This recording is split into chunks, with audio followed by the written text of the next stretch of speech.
Forest guard Hoshiyar Singh के लिए सड़कों पर उतरी जनता। प्रदर्शनकारियों ने सरकार को दी चेतावनी। कहा 29 जून तक मामला सीबीआई को नहीं सौंपा तो शिमला में किया जाएगा महाप्रदर्शन।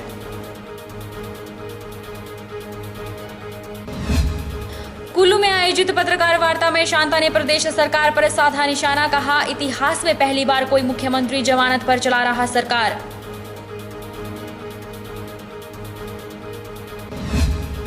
कांग्रेस ने भाजपा की हमीरपुर में हुई परिवर्तन रथ यात्रा को बताया नौटंकी। कहा भाजपा ने जनसभा में सिर्फ अपने ही कार्यकर्ताओं को किया संबोधित।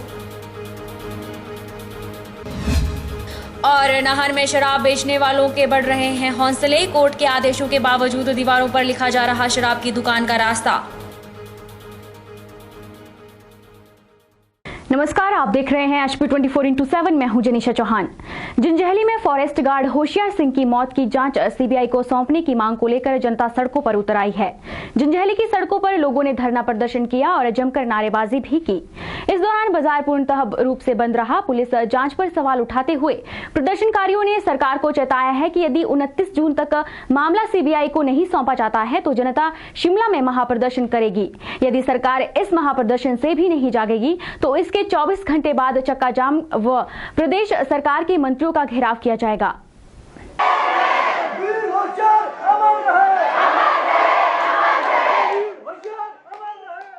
मंगलवार को जंजैहली बाजार में सुबह करीब 11 बजे सराज की जनता ने सड़कों पर उतरकर खूब हल्ला बोला।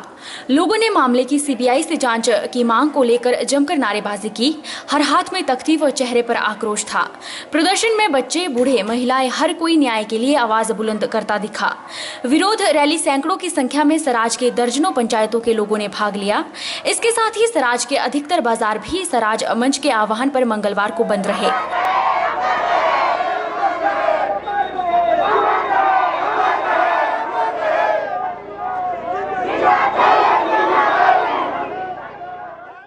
सराज मंच के सचिव नरेंद्र ठाकुर ने कहा कि हत्या को आत्महत्या का रूप देने में पुलिस ने कोई कसर नहीं छोड़ी है। सोची समझी साजिश के तहत मामले को दबाने का प्रयास किया जा रहा है। वहीं सराज मंच ने जंजैहली उपमंडल अधिकारी अश्विन कुमार के माध्यम से मुख्यमंत्री को ज्ञापन भी भेजा।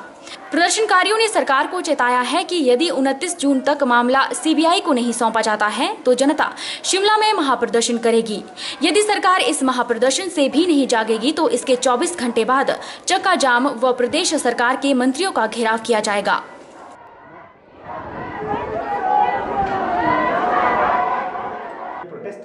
मेमोरेंडम मुख्यमंत्री मोदी को टीम के माध्यम से दिया है, जिसमें हमने एक ही मांग, दो कुछ शब्दों में मांग की है कि हमें जो है जांच पे भरोसा नहीं है, इसलिए हम सिर्फ सीबीआई जांच चाहते हैं और सीबीआई जांच की ही हमारी मांग है। हमारे श्री होशियार सिंह जो कतांडा बीट में फॉरेस्ट गार्ड के पद पर तैनात थे, उनकी जो निर्मम हत्या की गई थी। ये आंदोलन हमारे पिछले कुछ समय से लगातार चल रहा है, लेकिन हमने पहले ये मांग की थी कि इस केस में निष्पक्ष जांच हो, लेकिन लोगों के दबाव के चलते पहले इसे आनन फानन में प्रशासन ने इसमें SIT गठित की, लेकिन विदिन 24 आवर उसको भंग किया जाता है। इसी केस को लेकर, ताकि इस केस में निष्पक्ष जांच हो, इसको लेकर आज सराज की समस्त जनता ने, जिसमें सभी तरह के लोग शामिल थे, हर पॉलिटिकल पार्टी के, व्यापार मंडल के, महिला, बुजुर्ग, सभी तरह के लोग थे, जिनकी निर्मम हत्या की गई कटांडा बीट में करसोग के। आगामी आज जो हमारा जलसा था, आगामी प्रोग्राम ये है कि 29 तारीख को शांतिपूर्वक ढंग से डेपुटेशन सीएम से शिमला में मिलेगा और सीएम साहब इसके बारे में हमें क्या उत्तर देते हैं, उसके बाद हम आगे की रणनीति तय करेंगे। केस में जो बार बार परिवर्तन किया जा रहा है, धाराएं जैसे 302 से 306 में परिवर्तित किया जा रहा है, इस बारे में हम माननीय मुख्यमंत्री को अवगत करवाएंगे कि इस मामले में ठीक से जांच की जाए, ताकि हमारी स्थानीय जनता को जो है इस पर पूरा विश्वास हो कि मामले में ठीक तरह से जांच की जाए। APMC के चेयरमैन प्रेम कौशल ने कहा कि भोरंज में भाजपा की रथ यात्रा पूरी तरह से फ्लॉप रही है। इसमें आम जनमानस ने कोई दिलचस्पी नहीं दिखाई। उन्होंने कहा कि चुनावों के नजदीक आते ही भाजपा इस तरह का ड्रामा यात्राएं निकालना आरंभ करती है, जिसे प्रदेश के लोग भली भांति जानते हैं। यह शब्द उन्होंने पत्रकार वार्ता के दौरान कहे। एपीएमसी के चेयरमैन प्रेम कौशल ने कहा कि विधानसभा चुनावों में प्रदेश में कांग्रेस दोबारा सत्तासीन होगी और यहीं से केंद्र सरकार के 2019 में परिवर्तन की नींव रखी जाएगी। प्रेम कौशल ने कहा कि भाजपा नेताओं में मुख्यमंत्री वीरभद्र सिंह के खिलाफ बयानबाजी करने की होड़ मची हुई है। भाजपा नेता धूमल और नड्डा के बीच अस्तित्व का संघर्ष छिड़ा हुआ है, जिससे साफ जाहिर होता है कि गुटों में बंटी भाजपा को आगामी चुनावों में हार का मुंह देखना पड़ेगा। उन्होंने कहा कि मुख्यमंत्री वीरभद्र सिंह के नेतृत्व में वर्तमान सरकार ने जिस तरह से सामाजिक कल्याण जैसी योजनाओं के क्रियान्वयन और शिक्षा के क्षेत्र में पूरे देश में अव्वल स्थान हासिल किया है, उससे साफ जाहिर होता है कि कांग्रेस सरकार हिमाचल के विकास के लिए प्रतिबद्ध है और आगामी विधानसभा चुनाव में भी कांग्रेस मुख्यमंत्री वीरभद्र सिंह के नेतृत्व में दोबारा सत्तासीन होगी। हिमाचल प्रदेश में विधानसभा के चुनाव नजदीक आ रहे हैं और जैसे जैसे ये चुनाव नज़दीक आ रहे हैं वैसे वैसे भारतीय जनता पार्टी की जो नौटंकी है वो भी गति पकड़ रही है। पिछले कल भोरंज विधानसभा क्षेत्र और हमीरपुर जिले से हिमाचल में पुणे कांग्रेस पार्टी विजय हासिल करेगी माननीय मुख्यमंत्री वीरभद्र सिंह जी के नेतृत्व में, और जब कांग्रेस हिमाचल प्रदेश में अपना परचम दोबारा लहराएगी तो उससे हिंदुस्तान की राजनीति में और हिंदुस्तान में जो चुनाव होने हैं 2019 में लोकसभा के केंद्र की सरकार के लिए, उसके परिवर्तन की नींव जो है वो हिमाचल प्रदेश में रखी जाएगी। इसलिए मैं कह रहा हूँ कि ये भारतीय जनता पार्टी के लिए परिवर्तन यात्रा नहीं, शव यात्रा जो है वो आने वाले समय में साबित होगी। एक और चीज़ हिमाचल प्रदेश में अब देखने को मिल रही है पिछले 15-20 दिनों से,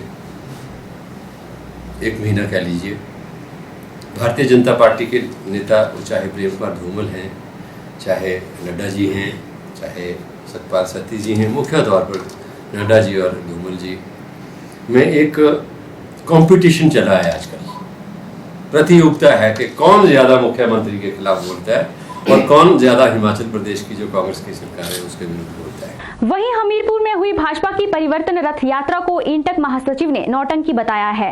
इंटक महासचिव राजीव राणा ने कहा कि भोरंज में हुई परिवर्तन रथ यात्रा एक नौटंकी है, जिसके माध्यम से भाजपा लोगों को गुमराह कर रही है।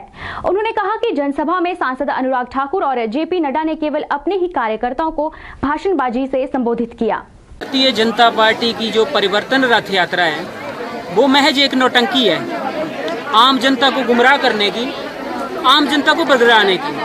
आगामी चुनाव आ रहे हैं और ये इस सोच में है कि ऐसे स्टंटबाजी और ऐसे नौटंकी करने से जो है मतदाता गुमराह हो जाएंगे। मतदाताओं ने वर्तमान विधायक को भी देख लिया, 2 महीने में कुछ नहीं कर पाए, किसी गांव में कोई कार्यक्रम नहीं हुआ, किसी गरीब को कोई मदद नहीं मिली।